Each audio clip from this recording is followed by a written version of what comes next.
શું મિત્રો તમે રોજના 5000 સ્ટેપ્સ ચાલો છો?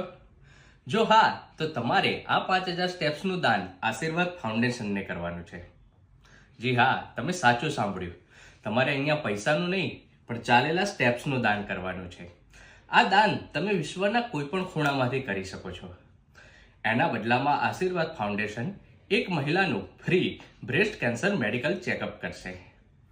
વોક ફોર હર એ આશીર્વાદ ફાઉન્ડેશનની બ્રેસ્ટ કેન્સર અંગેની જાગૃતિ અને આરોગ્ય પ્રત્યેની પ્રોત્સાહન અંગેની અનોખી પહેલ છે. તો તમે ચાલેલા 5000 સ્ટેપ્સનો સ્ક્રીનશોટ 8 માર્ચ પહેલા તેમની વેબસાઇટ અને આપેલા વોટ્સઅપ નંબર ઉપર મોકલી આપો. તો ચાલો આપણે સૌ આશીર્વાદ ફાઉન્ડેશનની આ અલગ મુહિમમાં જોડાઈએ.